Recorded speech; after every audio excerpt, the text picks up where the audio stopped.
Welcome back to Sampstra Games, the place to find new strategy games, and today I have something amazing for you. We're gonna play Distant Worlds 2, which is a huge, and I mean huge, 4X strategy game, grand strategy games. We're gonna colonize planet, fly between different galaxies. It's gonna be huge. Now this is my second time recording. No, this is a beta, by the way. The game is not out yet. This is a beta, very early. There might be some bugs, but that's okay. This is going to be a longer series, and this is my second time recording this because the first time it was way too dark. If you think it's still dark, you're kind of right, but this is the brightest I could get it, so hopefully you can see stuff. This is my best, okay? Anyone have any tips how to make OBS brighter? Let me know. Now, at the beginning, you can pick out there are a lot of different settings you can change in the game, like the galaxy shape, size, and a lot of stuff. We're not going to go over it in too much detail because it would take like a 20-minute episode to explain everything. So I think we'll just go through it very quickly. So we'll keep everything kind of like regular. So this is like you can pick the galaxy shape, stars, nebula density, etc. We'll just keep it the way it is. Galaxy expansion, what's important is that we're going to start pre-warp, which is going to be really fun, and then we're going to be able to fly between the stars. Pirates. Pirates are a huge part of the game. Pirates are, they're going to come around, they're going to attack you, they're going to hurt you, you're going to need to have some fleets, and they're going to hurt you like real bad. You're going to think, no, I can handle them. No, you cannot handle them. But they're fun. That's what makes them really exciting. So, but we're going to keep everything in normal, but if you want to make the game really hard, set up many pirates with very strong strength, and you can go to town. Or, more specifically, they will go to town on you, and you will die. Very quickly. Okay, started colonization will keep everything in normal. Independent colonies are super important because you can trade with them and you can also colonize them, which can be quite fun. You can colonize them in a friendly way. You can also colonize them by killing them, but you can also be like, hey, you know you like us, we like you too. Would you like to join us? And be like, yeah, because we love you. Alright. We can pick a race. As part of the beta, I can either play as the Actarian or the Mortalan species. The Aquarian are more sort of technical and nice guy and industrious, and Mortalan are warriors. We're going to be playing with the Actarians because technology versus war. I mean, I gotta pick technology. Actarians are highly industrious, semi-aquatic marine mammals. They have large webbed hands and feet, making them excellent swimmers. However, their hands are also quite dexterous and they are equally happy living out of water. They're intelligent, peaceful, and friendly. They excel in building highly maintainable starships. Their technology includes the advanced turbo-thruster engine. This engine component is extremely fuel efficient, allowing Actarian starships to use less fuel and travel further. They're famous for cultivating Neptune seaweed, from which they make the wine. That's not very interesting. They're masters of underwater construction, building vast and elaborate underwater cities, but they can also live above water. Alright, let's go. Now, you can pick a different... we're actually going to go after... This is going to be... My empire is going to be Blue Zem. This is after one of my patrons, Zemkat. And Zem actually in Czech means ground. So this is blue ground, as in ocean. Thought that was pretty funny. And so yeah, Blue Zem is going to be our empire name. Now, because we're playing with the accordion race, we can actually be a technocracy, I believe you call it, which is a government that places engineers, scientists, and technical experts in control. Decision makers are selected based upon how knowledgeable and capable they are. This sounds amazing, but then you get to this part. However, they often enforce tight control over their citizens' behavior. This loss of personal freedom can sometimes lead to unrest, so we're not going to go with that. Instead, we'll go with democracy. And here you can see what it's going to affect. So we're going to have increased tourism, trade, research, but lower troop recruitment, and etc. And yeah, I don't need to read you about democracy. You know what democracy is. It's fine. I assume you know what democracy is, okay? You know that. Come on, it's fine. Alright, everything here will set up as normal. The home system is normal. We'll start in a starting expansion. We want to start as a pre-warp technology in a random location. There will be 12 other empires, and let's go.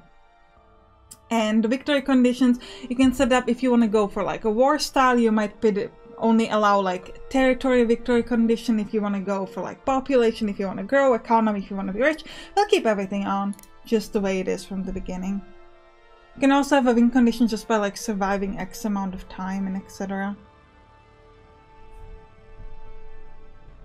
This game is so good, guys. I've been playing this like for hours. Yesterday I was like, I gotta start recording. And then I did record and I'm like, no, this actually didn't record well. But I think, yeah, it's definitely brighter than it was before. So hopefully it's cool.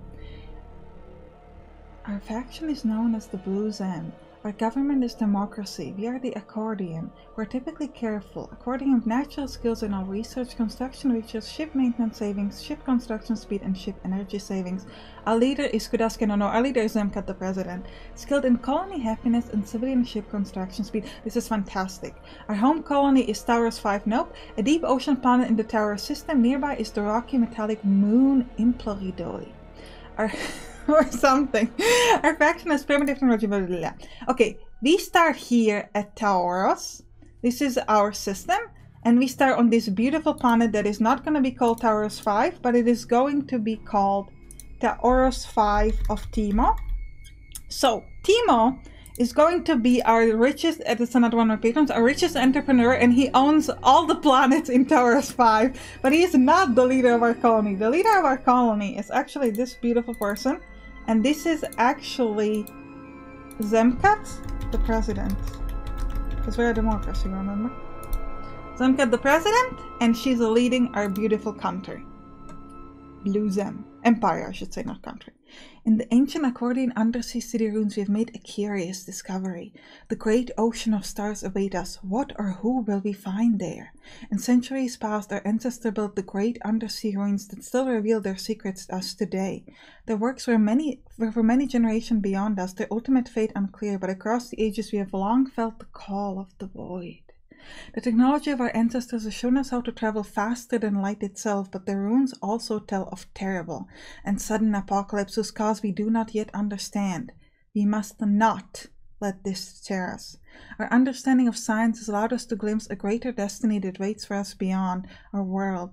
Let us complete the work they set before us and keep science as our guide as we set forth to push the darkness, confront the unknown, and bring peace and enlightenment to all. All right, so we have found this beautiful ancient Agdorian spaceport and city ruins. This is super important because this will allow us to build stuff. So, we have constructed our first ship, the Fortunate Rogue, which is an exploration ship. So this is our very, very first ship, this beautiful ship over here. And this is an exploration ship. So we want to take it and we want to send it somewhere.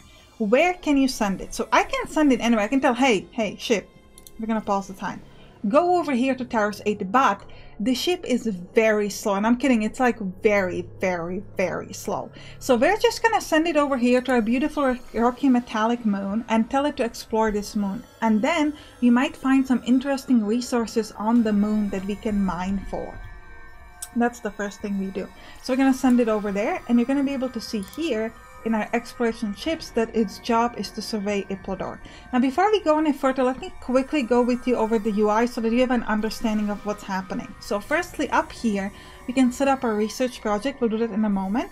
Then you can see the number of colonies and your total population. We have one colony at Taurus 5 of Timo with 2,002 million people. Then this is our credits and our cash flow, and this is the current year. Here on the right bottom, this is just like a different view set up, like zooms and like overlays, so we don't need to worry about that. And here on the left top, you have different things. So first thing you can see is your sort of like overall government and economy, Blue Zem. You're not going to spend too much time on this window, even though it seems like you're going to be spending most of the time there. You're not. This is not the window you need to be on.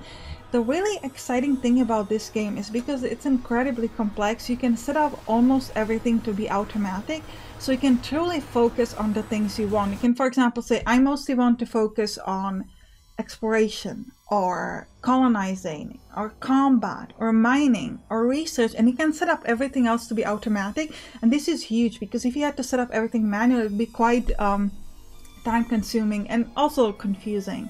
So this is a really cool thing about the game. Next up is diplomacy. We're just going to jump over that because we don't know anybody, so we'll talk about diplomacy once we meet people. Characters. Characters are these different people. You gain them automatically over time, and you have a different type of character. You can have spies, you can have generals, you can have scientists, and etc. And they all give you different bonuses. For example, Zemkat, our president, gives me increased colony happiness and increased civilization ship construction speed, but she doesn't like combat, so she lowers my weapons research or troop combat recruitment rate, because she doesn't like combat. So this is something really, really important, that you want to look at your leaders, and you can, if you don't like their skills, you can kick them out, and you can sort of essentially like fire them, and you will get a new one eventually. But we actually really like her. Like I'm cool. I'm gonna have a big army, because you're gonna need armies in this game. But I'm pretty happy with her, because colony happiness is really cool, and also the civilization ship construction speed is quite nice. And next up, we've got colonies. We're gonna spend a lot of time here, but not at the beginning. This is going to be like a multiple episodes in, because you need a lot of research to be able to start colonizing planets. Next up is exploration. This is where we're going to spend most of our time in this episode and the upcoming episodes, because here you can set up where ships go to explore stuff and learn about different things. Resources and mining is also a place we're going to be spending a lot of times. I will talk more about it in a moment, but first I want to get the time going. This is a super important window. This is ship construction. So at the moment, our ordinary place where we can build ships is this, our home base, the planet, Towers 5 of Timo. And you can see we have some things already set up waiting. We have a construction ship. This is super important. This allows us to build mining stations, research stations. And then a mining ship, which allows us to mine things. Once we rebuild this spaceport, which is going to be an event that we can do in a moment, we'll be able to build things in multiple places. And then we've got research in a moment, and then we've got military, which a couple episodes in, and then this is civilian. This allows you to check out the civilian ships, freighters, passenger ships, resort bases, and new resort location. This allows you to sort of like increase happiness of people and etc. Not going to worry about that yet. So let's jump to research. The first thing you need to research is early warp field experiments, and this will allow you to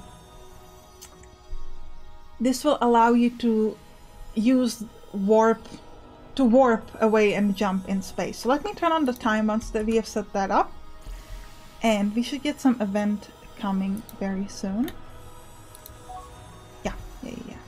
So firstly, it's telling us to build a second exploration ship, so we're going to do that. And we've gotten a new character as Spy, Aki Kendo. So we're going to keep him. We're going to dismiss him. We don't need to worry about spies just yet.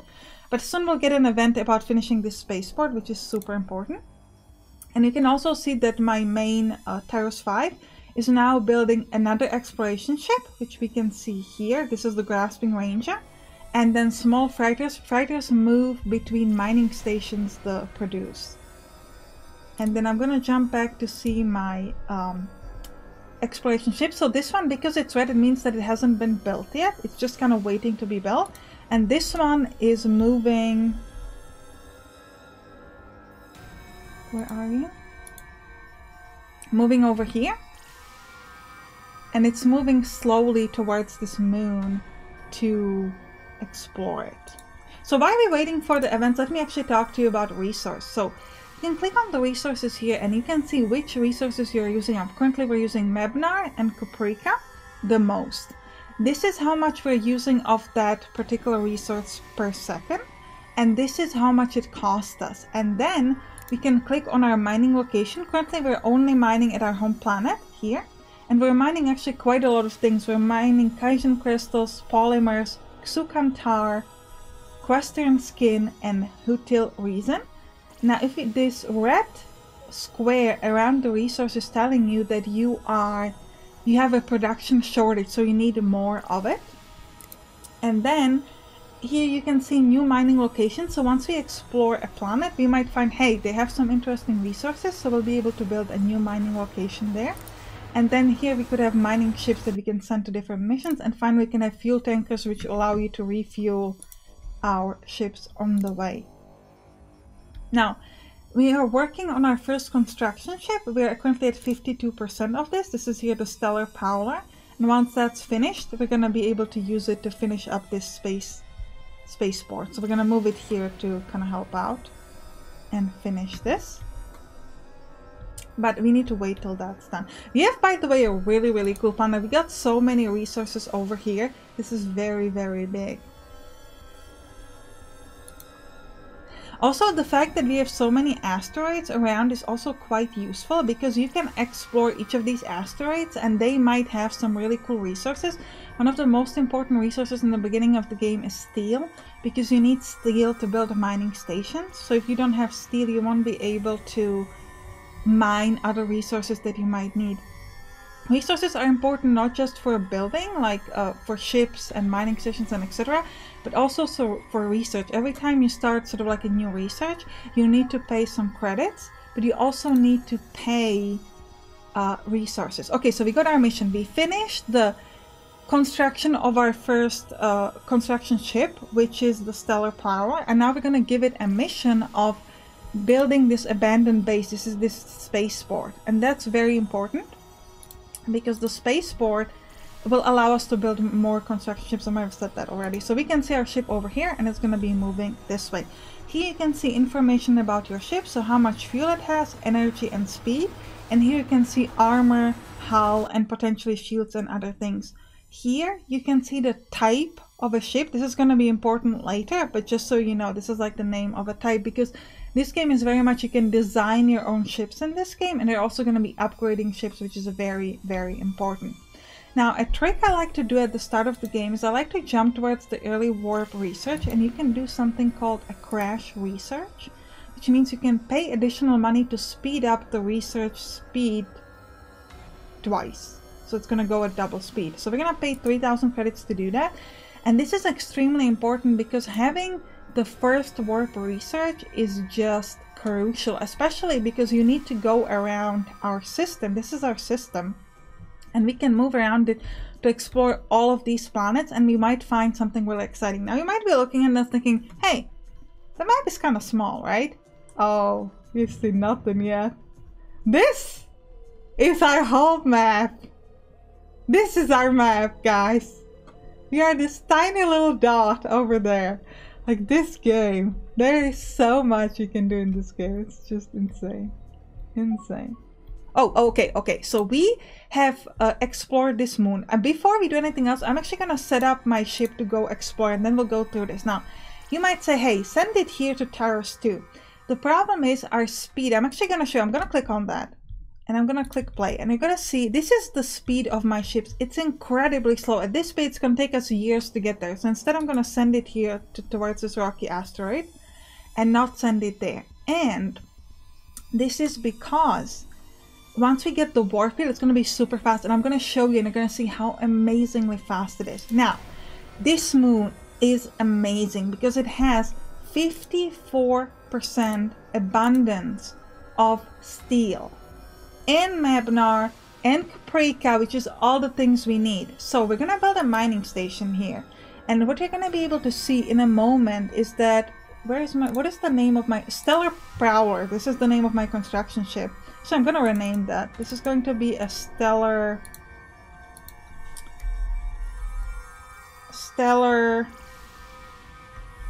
Builder. Just going to keep it like that. Stellar Builder. She's going to move over here. And she's actually, so first she has to build the spaceport. Once the spaceport is done, she's gonna move over to the moon and build a mining station. I'm gonna get so much steel, and that's so good. It's incredibly important. Like, this is amazing. This is a great find. This is a really good start for us, by the way. A lot of different resources, lots of good stuff. This is gonna be amazing. So I'm really happy about this. So we have just finished our second exploration ship, so you can click here on the exploration window and you can see this. Now, this ship here, the Fortunate Rogue, is set up to manual, which means I am manually setting it up. This Grasping Ranger is actually set up to being fully automated. Again, you don't want them to be fully automated at the beginning, because if you do that, they will try to fly off to different planets, and that would take them forever. So I'll keep them manual until I can give them that warp drive, and then it's a really good idea to keep them automatic. Why? Well, because if you're doing it manually, you might click on different planets, but they're actually different, like, artifacts or like carcasses of animals that you can find, and you probably won't find that if you do it manually, but if you set it up to automatic, you can find. And I found some crazy stuff in the previous thing that I recorded that I wasn't able to upload because it was too dark. I found a carcass of a spider that was about as big as 4 of these asteroids smashed together, these ones. And that was a huge deal. Okay, so I don't know if we'll be able to find that over here. Okay. We built our spaceport. This will allow us to build more stuff, like more construction ships and etc. Our scientists have long been puzzled by a strange star that appeared to meander across our skies. However, we have now discovered this star to be a severely damaged spaceport orbiting our homeworld. We want to rebuild it 100%. And this event only applies once you move your construction ship here. While rebuilding the spaceport, workers have retrieved several interesting messages from the logs. The logs use an unfamiliar dating system, but they appear to date from around 2,000 years ago. At that time, the station detected massive earthquakes and tsunamis on our planet's surface. These destroyed many undersea cities. In addition, devastating plagues swept through the remaining population. A small crew was left on the base. The rest of the personnel took shuttles down to the planet to assist the population below. Eventually, the remaining crew lost contact with those on the surface. The life support was failing, and the last members of the crew recorded that they were entering stasis in the hope of an eventual rescue. Withered Actarian bodies have been found in damaged stasis spots on another part of the base. So, they're dead. But we're not too worried about that.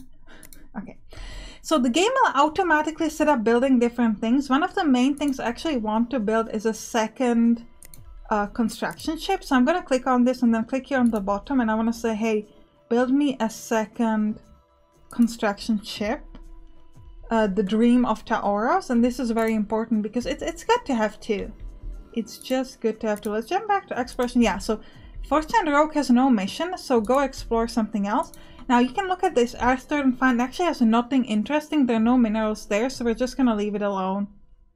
There's unfortunately nothing we can do there. Now, as for our construction ships, the Stellar Builder is now going to build a mining station. Now you might notice that it's actually not gonna be moving towards the moon. Actually, okay, it is. Because what it first got is it got some cargo. So these are all the things you need to build a mining station.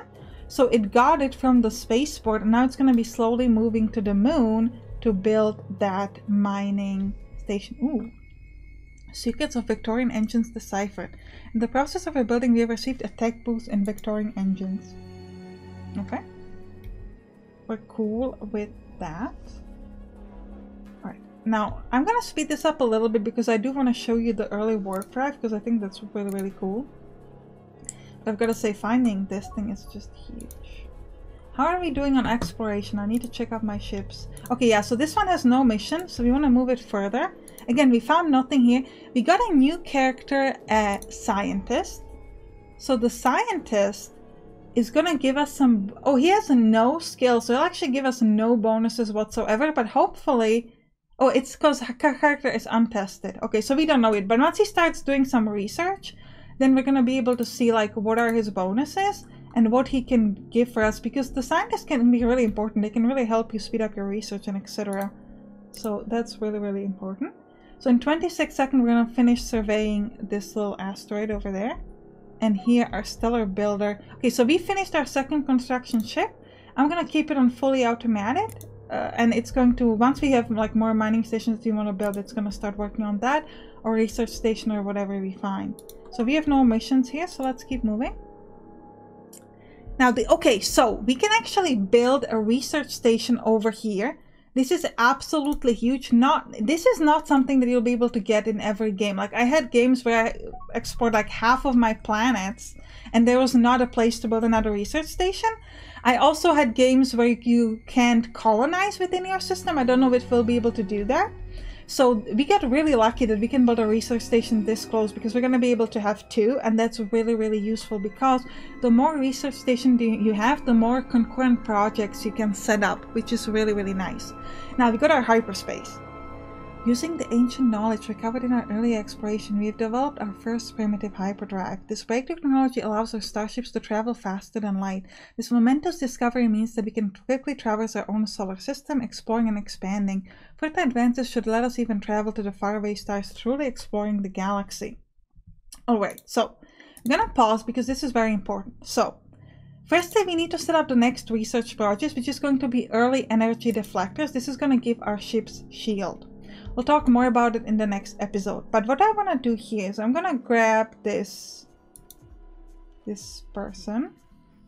And I'm gonna tell him to retrofit to the next level. So right now, I still am moving super slowly. I can't move quickly because I don't have the warp drive on my ship.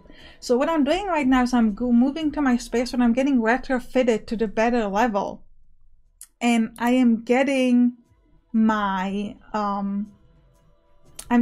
upgrade, which means I will then be able to fly to different planets. And I'm gonna show it to you because I think it's really cool. I'm gonna show you off the speed in this episode, and then in the next episode I'm gonna show you ship designs probably, which is another really cool thing that we're gonna look at. But yeah, this is, I just want to show it to you because it's just so important. And the fact that we can build that research station is just so insane. You have no mission, so there doesn't. Okay, so on this asteroid we actually found Mebinar, but it's very little of it, so I'm probably not gonna bother building a research station there, because it just doesn't feel worth my time. But if you could find like something with 20% abundance, then I would definitely set it up. And you can actually watch this kind of flying. So this is, so they're getting retrofitted over here, moving around. Then we're gonna fly in. You can see, and then we're gonna get our beautiful, we get so much money, guys. This is gonna be insane. We're gonna get some good military, even though Zamka is a pacifist. We're gonna get some fun military also in the next episode. So ship designs and military. Ooh, okay, we've made a critical breakthrough in early engine deflectors, which means that we're gonna get a big jump. Now this is an interesting event. Sometimes you get like a failure, and in this case you will for example, lose like 10% of your research, or you have to start from the beginning. That actually happened to me. I had to jump to 0. Now, because we got this critical research success, we have a produced new scientist, Xavodos. So if you look at we have 3 scientists now. We've got Guip Nobrai, who gives us plus 2% on armor research and plus 4% on hyperdrive, and he's a Taurus 5. We got Udi, who we don't know what they do yet, but I can actually send one of them. Once we finish this research station here, which is not finished yet, we're gonna be able to send them to that station. Okay, we finished the mining station. Let me actually show that to you over here. This is our mining station, and now we're gonna have mining ships that are gonna be mining, and then trading ships, freighters, that are gonna be moving the trade between this station to the spaceport where we can use up our materials. Now, okay.